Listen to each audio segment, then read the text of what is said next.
Hello, my friend. Thank you for joining me for this series. I'm Shelley Shumway. This series is why you feel crummy and what to do about it. So this first video is to talk about the stages of going from feeling crummy to feeling better. And in the next videos, I will show you how to get from stage to stage into feeling better and better and better. Okay, so this is why we feel crummy, why most people feel crummy.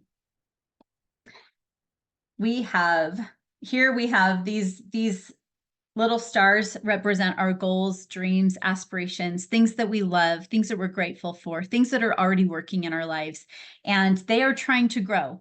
And if we water them and nourish them, they will. They will grow to the point that they can, given all the other stuff that we've got inside of us. And that's what we're going to talk about today. So a lot of people don't know why they feel crummy because they don't know that they've got all of this garbage in here. It's in their way, it's blocking them, it's mind clutter, it makes you feel overwhelmed. Like when you feel up to here, there's a reason why you feel up to here. It's not just great body language, it's actually true that we can actually be up to here and blow our top if we get overwhelmed. There's one more thing that happens. A lot of people get cluttered up and they don't realize that they are, and they don't know what to do about it, even if they did know that they were cluttered. So this is the first stage, is that they just simply don't know and they're just suffering in the overwhelm. The next stage is when you notice, when you realize, oh, I've got negative gobbledygook going on. I've got negative thoughts. They're covering up my goals and dreams. They're making it hard for me to move. I'm feeling really stuck. I'm feeling like I can't think straight. I'm feeling like I can't make decisions, feeling like I can't get out of bed. Or if I do get out of bed, I feel like I'm in survival mode. Or I feel like I'm in fear of certain things and I can't get out of that anxiety, the fear and the anxiety. I can't, like, it's harder to recover when hard things happen. We kind of take it on and then just hold on to it.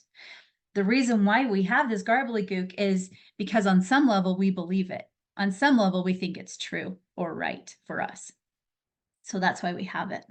Okay, so that's the next stage, is just realizing that there's a problem, realizing that we've got stuff. The next stage after that is identifying what these are. A lot of people don't even do that. They don't know how to do that. They don't know what they're thinking. They don't know what they're feeling. They're not aware. So that's the next step, is writing it down. And most people actually stop right there. When they go through the work of actually figuring out what is going on inside their mind, they actually stop there, because you do tend to feel a little bit better. It takes the edge off.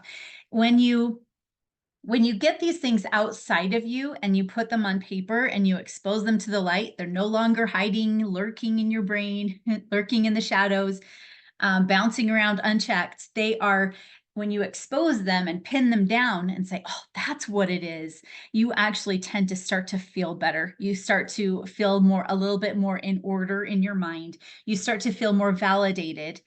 And so you naturally start to feel better as you're going, okay?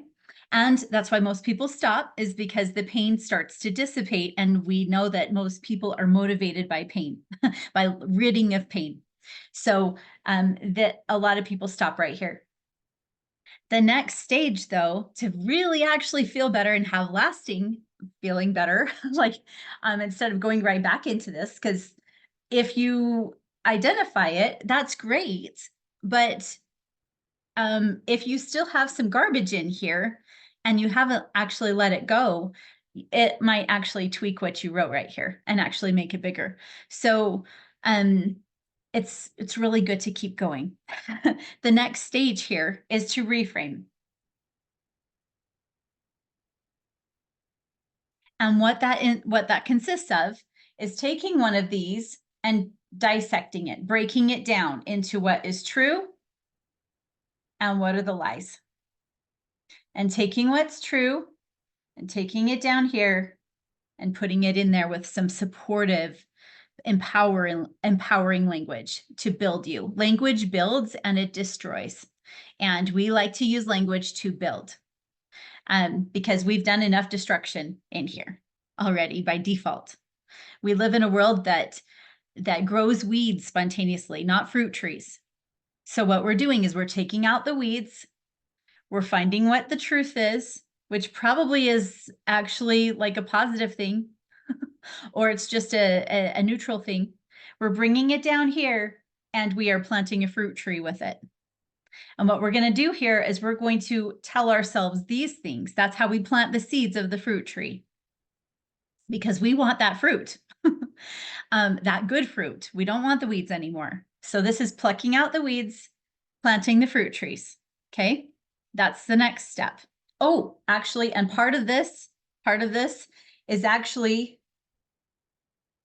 seeing what's coming from outside, because we've got lots of negativity outside of us that's trying to come in, and it actually hits us and we feel bad. So recognizing this is where we're recognizing this too. We're recognizing it come from outside. That's really important to see.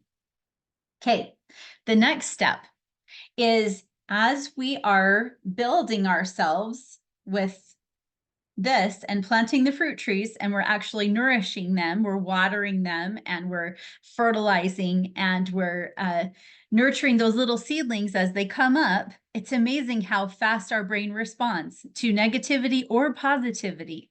So if we keep nurturing that positivity, those affirming thoughts, then they start to grow, and we start to be more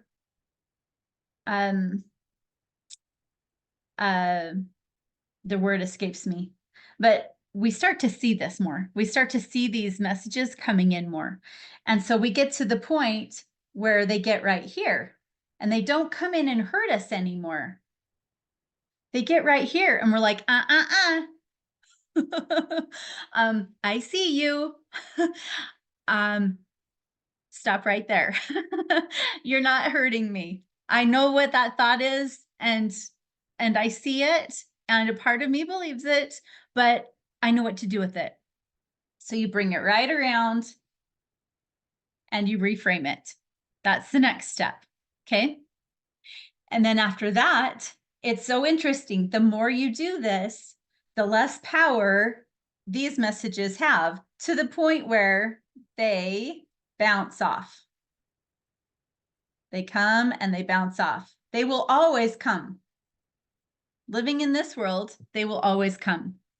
But they start to bounce off because you have started to rewire your brain with those positive, affirming, building things. You have been building yourself and planting those fruit trees. You're now starting to be able to harvest that fruit and taste that fruit of more of who you are.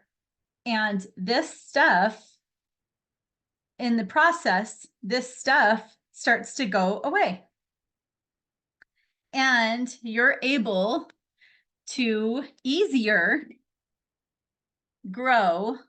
Instead of having to hustle to grow, you're able to more easily grow the goals and dreams that you have, because you have less that you're fighting in order to grow them. So this is what this video series is going to talk about, is how to do this. So if you're interested in that, then stay tuned. I'm going to label them the same thing, Feeling Crummy and what to do about it. And just watch this video series. It's free right now across all my social media channels. I just feel like there's a real need to teach this. So I hope you enjoyed this. I hope this was a little bit entertaining or eye-opening, and we'll see you in the series.